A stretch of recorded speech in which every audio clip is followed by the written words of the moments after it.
വെഞ്ഞാറമൂട് കൂട്ടക്കൊലപാതകത്തിൻ്റെ അവസാന ഘട്ട തെളിവെടുപ്പും കഴിഞ്ഞതിന് ശേഷം അന്നേ ദിവസമാണ് നമ്മൾ സ്നേഹസ്പർശം എന്ന ഈ കെയർ ഹോമിലേക്ക് വരുന്നത്. ഇവിടെയാണ് അഫ്ഫാൻ്റെ ഉമ്മ ഷെമി ഉള്ളത്. അന്ന് ഉച്ചവരെയും നമ്മൾ കാണുന്നതുവരെയും ഷെമി പറഞ്ഞത് കട്ടിൽ നിന്ന് വീണുണ്ടായ ഒരു പരിക്കാണ് ഷെമിക്കെന്നായിരുന്നു. ആ ദിവസം വൈകുന്നേരം മുതൽ ഷെമിയുടെ മൊഴിക്ക് വ്യത്യാസവും വന്നു. പിന്നെ ഷെമി ഒന്നൊന്നായി സത്യങ്ങൾ പറഞ്ഞും തുടങ്ങി. നമ്മുടെ വെഞ്ഞാറമൂട് കൂട്ടക്കൊലപാതകമായിട്ട് ബന്ധപ്പെട്ട ഷെമി നമ്മുടെ ഇവിടെയുണ്ട്. ഏതവസ്ഥയാണ് ഇപ്പോൾ അവർക്കുള്ളത്? അവരുടെ അവസ്ഥ നമുക്കിപ്പോൾ നിലവിൽ പറയാനായിട്ട് സാധിക്കില്ല. കാരണം എന്ന് പറഞ്ഞാൽ ഇവിടെ റീഹാബിലിറ്റേഷന് വേണ്ടിയിട്ട് ഏൽപ്പിച്ചേക്കുന്നതാണ്, ഫിസിയോതെറാപ്പി ഉൾപ്പെടെ. അപ്പം ഫിസിയോതെറാപ്പിയാണ് ഇപ്പം നിലവിൽ നടന്നുകൊണ്ടിരിക്കുന്നത്. അത് ട്രീറ്റ്മെൻറ്റ് പൂർത്തിയായാലും നമുക്ക് എന്തെങ്കിലും ഒരു ഇത് പറയാൻ പറ്റും. ഇപ്പം തലയ്ക്ക് അടി കിട്ടിയൊരു കക്ഷിയാണ്. അപ്പം അത്രമേൽ അവർ സ്ട്രെയിൻ ചെയ്ത് പറയുന്നതിലും ബുദ്ധിമുട്ടുണ്ടാവും.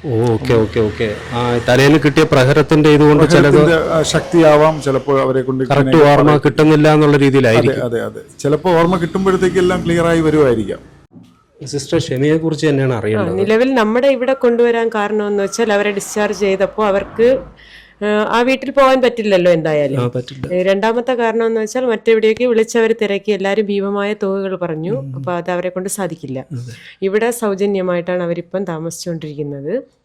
പിന്നെ ഞങ്ങളൊരു മനുഷ്യത്വത്തിൻ്റെ പേരിൽ അമ്മയ്ക്ക് നടക്കാനും ഒരു 2-3 പേരെ സഹായം ആവശ്യമാണ്. അവർക്ക് ഇപ്പോൾ എഴിക്കുമ്പോൾ വിറയിലൊക്കെ ഉണ്ട്, ഷിവറിങ്ങിൻ്റെ ഒരു നടക്കാൻ പറ്റില്ല എന്ന് പറയുന്നത് കേട്ടു. നടക്കാൻ ബുദ്ധിമുട്ടാണ്. ഒരു 2-3 പേരെ സഹായത്തോട് കൂടിയേ അവർക്ക് നടക്കാൻ പറ്റുള്ളൂ. എഴുന്നേക്കാൻ പോലും അങ്ങനെ പറ്റുള്ളൂ. എഴുന്നേക്കണമെങ്കിൽ ആൾ വേണം. കാരണം കഴുത്തിന് ബാലൻസ് ഇല്ല. അപ്പൊ ഈ കഴിക്കാനോ ഫുഡ് വാരി കൊടുക്കുകയാണ് ചെയ്യുന്നത്. അത് ശരി. പിന്നെ ഇപ്പൊ നമ്മൾ റീഹാബിലിറ്റേഷൻ കൊടുക്കുന്നു, ഫിസിയോതെറാപ്പി കൊടുക്കുന്നു, ഡൈവേർഷൻ തെറാപ്പി കൊടുക്കുന്നുണ്ട്. അപ്പൊ ഇതിന്റെ ഫലമായിട്ട് നമ്മളിങ്ങനെ അവരെ പിടിപ്പിക്കുക, ഫുഡിന് വാരി കൊടുക്കാൻ. അത് അവർ പ്രോപ്പറായിട്ട് കഴിക്കില്ല. അതിനനുസരിച്ച് നമ്മളൊരു തെറാപ്പി കൊടുത്തെടുക്കുകയാണ്. ഇപ്പൊ ലിക്വിഡ് ഫുഡാണോ? ലിക്വിഡ് ഇച്ചിരി മറ്റുള്ള കട്ടിയുള്ള എടുക്കാൻ ഇന്നലെ തൊട്ട്, കാരണം ഇന്നലെ ഹോസ്പിറ്റലൈസ്ഡ് ആയിരുന്നു. റിവ്യൂവിന് ഞങ്ങൾ കൊണ്ടുപോയപ്പോൾ സൈക്കോളജിസ്റ്റ് സംസാരിച്ചു. അപ്പോൾ ഒരു 2 ആഴ്ചയും കൂടെ ട്രീറ്റ്മെൻറ്റ് കണ്ടിന്യൂ ചെയ്യേണ്ടി വരും. എന്നാൽ മാത്രമേ എന്താണെന്ന് പറയാൻ പറ്റൂ. താടിക്ക് എന്താണ് വന്ന ഡാമേജ്? താടിക്ക് ഇവിടെ ചെറിയ ഒരു ചതവ് പോലെ, പൊട്ടൽ പോലെ. അപ്പോൾ ഇന്നലെ നമ്മൾ ഡോക്ടറൊക്കെ കാണിച്ചു, ഡെന്റിസ്റ്റിനൊക്കെ കാണിച്ചു. അപ്പോൾ ഹോട്ട് അപ്ലിക്കേഷൻ 2 സൈഡും കൊടുക്കാനാണ് ഇന്നലെ തീരുമാനം എടുത്ത് പറഞ്ഞു വിട്ടത്. പല്ല് പോയിട്ടൊന്നുമില്ല, പക്ഷെ ഒരുപാട് ഓപ്പൺ അപ്പ് ആവാൻ വന്ന സമയത്ത് ബുദ്ധിമുട്ടായിരുന്നു അവർക്ക്, വാ തുറക്കാനൊക്കെ ഉള്ള. അപ്പോൾ ലിക്വിഡ് ഫുഡായിരുന്നു പൊയ്ക്കൊണ്ടിരുന്നത്. ഇപ്പം നിലവിൽ അറ്റ്ലീസ്റ്റ് ഒരു സെമി ആയിട്ടുള്ളതൊക്കെ കൊടുക്കുന്നുണ്ട്. ഇപ്പം സ്വാഭാവികമായിട്ട് ഉള്ള അവരുടെ ഒരു പ്രോബ്ലം എന്ന് പറയുന്നത് ഈ ഫിസിക്കൽ പെയിൻ അതുണ്ടല്ലേ? മാനസികമായിട്ട് അവർക്ക് ഫിസിക്കൽ പെയിൻ എന്ന് വെച്ചാൽ കഴുത്തിന് ബാലൻസ് കുറവാണ്. പിന്നെ ഒരു കാലിന് ഇച്ചിരി ബാലൻസ് കുറവാണ്. നിൽക്കുമ്പോൾ നമ്മൾ ഒരു സെക്കൻഡ് നിർത്തിയിട്ട് നമ്മൾ കൈ വിട്ട് കഴിഞ്ഞാൽ അവർ താഴേക്ക് വീഴും. ഷിവറിങ് ഉണ്ട് അവർക്ക്, ഒരു ബാലൻസ് കിട്ടുന്നില്ല അവർക്ക് നിൽക്കാൻ. നോർമൽ അല്ല. അത് നമുക്ക് ഡോക്ടർ സർട്ടിഫിക്കറ്റ് ചെയ്താൽ മാത്രമേ നമുക്ക് അവർ നോർമൽ എന്ന് പറയാൻ പറ്റുള്ളൂ. പഴയ രോഗത്തിന്റെ എന്തെങ്കിലും ബാക്കി ഇപ്പോൾ ഉണ്ടോ? ക്യാൻസറിന്റെ ട്രീറ്റ്മെന്റ് അവർ എടുത്തുകൊണ്ടിരിക്കുകയാണ്. ഇപ്പൊ ഈ കേസുമായിട്ട് ബന്ധപ്പെട്ടതിന് ശേഷം മെഡിസിൻ വീട്ടിലാണ് എടുക്കാൻ പറ്റിയിട്ടില്ല എന്ന് പറയുന്നുണ്ട് അവര്. അതിന്റെ എന്തെങ്കിലും ഉണ്ടോ എന്ന് ഡോക്ടർമാർ തന്നെയാണ് പറയേണ്ടത്. ശരിക്കും നമുക്കെന്ത് മനസ്സിലാകുന്നു, അവര് ആരോഗ്യപരമായിട്ട് ഈ ഇടയ്ക്ക് ആരോ വാർത്തയിൽ പറഞ്ഞു ശാരീരികമായൊരു അവര് റിക്കവറി ആയിട്ടില്ല എന്നൊക്കെ പറയുന്നു. അങ്ങനെ ആ ഒരു അവസ്ഥയുണ്ട്. അത് പ്രോഗ്രസീവ് ആണോ? പൂർണ്ണമായിട്ട് റിക്കവറി ആയിട്ടില്ല, പ്രോഗ്രസീവ് ആണ്. പിന്നെ രണ്ടാമത് കുറച്ചുകൂടെ സമയം എടുക്കും. അവർ തിരിച്ച് നമ്മളിലേക്ക് എത്താൻ അവർ കുറച്ചുകൂടെ സമയം എടുക്കും. കാരണം ഇത്രയും വലിയൊരു ആഘാതത്തിൽ നിന്ന് വരുമ്പോൾ നമ്മൾ ചോദിക്കുമ്പോൾ വീണ്ടും അവർ ഡിപ്രഷനിലോട്ട് പോവുകയാണ്. അപ്പോൾ അതിലോട്ട് പ്രഷർ കൊടുക്കാതെ മാക്സിമം ഒരു ഡൈവേർഷണൽ തെറാപ്പിയോട് തിരിച്ചു കൊണ്ടുവരാനാണ് നമ്മൾ ശ്രമിക്കുന്നത്. എൻ്റെ പേര് സുചിത്ര, ഞാൻ BSc നഴ്സിംഗ് കഴിഞ്ഞതാണ്. അപ്പോൾ അവരെ നോക്കുന്ന ഒരാളെന്ന നിലയ്ക്ക് നമുക്ക് മനസ്സിലാകുന്ന സംഗതി ഇപ്പൊ പറയുന്ന മൊഴികളൊക്കെ ഒരുപക്ഷെ അവർക്കേറ്റ ആഘാതത്തിൽ നിന്ന് മെമ്മറി കിട്ടാത്തത് കൊണ്ടാവാം. മെമ്മറി ലോസ് ആയിട്ടുണ്ടാവാം. അതുകൊണ്ടായിരിക്കും. അല്ലെങ്കിൽ അവരിത് പറയണമല്ലോ. അടിസ്ഥാനപരമായിട്ട് എല്ലാ മാതാവിലും നിൽക്കുന്ന ഒരു എമ്പതി മാത്രമാണ് ഇപ്പോൾ ഉള്ളത്, കുട്ടിയോടുള്ള ഒരു വാത്സല്യം. എന്റെ ഒരു അമ്മ എന്ന നിലയ്ക്ക് എന്റെ മോൻ എന്നൊരു താല്പര്യം അവർക്കുണ്ട്, സ്വാഭാവികമായിട്ട് ഉണ്ടാക്കും. കാരണം അത് അങ്ങനെ ഒരു മോനെന്നുണ്ടാവാൻ ഒരു കാരണം മറ്റൊരു കുട്ടിയെ നഷ്ടപ്പെട്ടു, ഇനി അവർക്ക് തിരിച്ചു കിട്ടില്ല. അത് ഈ മോൻ വഴിക്കാണെന്ന് അറിയാലോ. അതറിയാം. അതായത് ഒരാളെ നഷ്ടപ്പെട്ടു പോയി, ഇനി എന്ത് പറഞ്ഞാലും തിരിച്ചു കിട്ടില്ല എന്ന് അവർക്കറിയാം. അപ്പൊ ഉള്ള ഒരാളെ എങ്കിലും അവർക്ക് വേണമെന്നുള്ള ഒരു ആഗ്രഹമാണ്. ഒരു അമ്മയാണ്. അതിന്റെ ഒരു ഇതാണ് അവർ പറയുന്നത്, എനിക്കൊന്ന് മോനെ കാണണം എന്ന് പറയുന്നത്. മറ്റതിനെ എന്തായാലും തിരിച്ചു കൊണ്ടുവരാൻ പറ്റില്ല. അപ്പൊ ഉള്ളതിനെ എനിക്ക് കണ്ടാക്കൊള്ളാം, എനിക്ക് അവന്റെ കൂടെ ജീവിക്കണം, അങ്ങനെയാണ്. അതൊരു അമ്മ എന്ന നിലയ്ക്ക് അവർ പറയുന്നതാണ്. ഇത് 2018 ഈ സ്ഥാപനം സ്റ്റാർട്ട് ചെയ്തത്. അന്ന് മുതൽ ഇങ്ങോട്ട് നമ്മൾ വളരെയധികം ബുദ്ധിമുട്ടും കാര്യങ്ങളൊക്കെ അനുഭവിച്ച് തന്നെയാണ് മുമ്പോട്ട് പോകുന്നത്. സ്ത്രീകൾ മാത്രമേ ഉള്ളൂ. സ്ത്രീകൾ മാത്രമേ.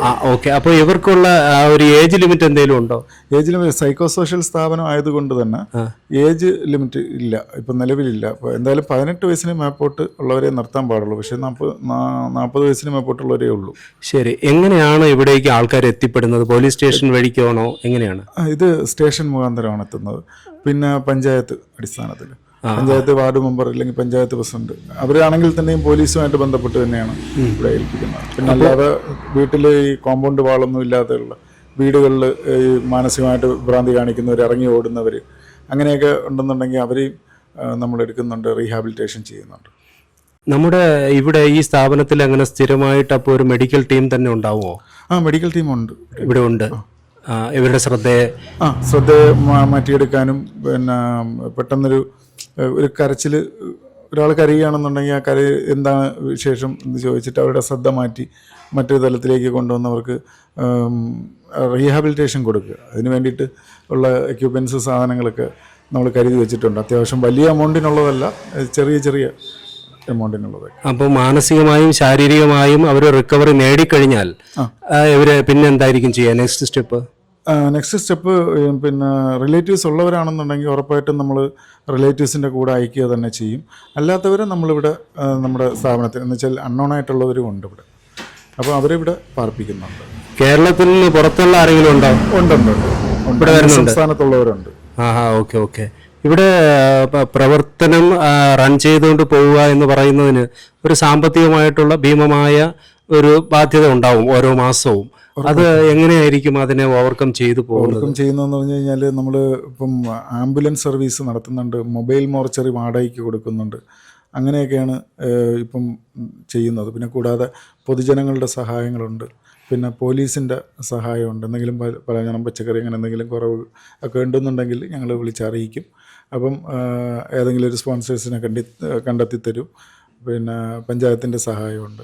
നിത്യ ചിലവ് കാര്യങ്ങൾ വലിയ കുഴപ്പമില്ലാതെ പോകുന്നു. പക്ഷേ ഇപ്പം ഏറ്റവും വലിയ പ്രതിസന്ധി എന്ന് പറയുന്നത് നമുക്കിപ്പം സർക്കാരിൻ്റെ ഓർഡർ പ്രകാരം മെയ് 31, 2025 വരെ നമുക്ക് വാടക കെട്ടിടത്തിൽ പ്രവർത്തിക്കാൻ അനുമതിയുള്ളൂ. അതിൻ്റെ അടിസ്ഥാനത്തിൽ നമ്മളിപ്പോൾ ഹൈക്കോടതിയിൽ നിന്നൊരു സ്റ്റേ ഓർഡർ വാങ്ങിച്ച് പ്രവർത്തനം വീണ്ടും ആരംഭിച്ചതാണ്.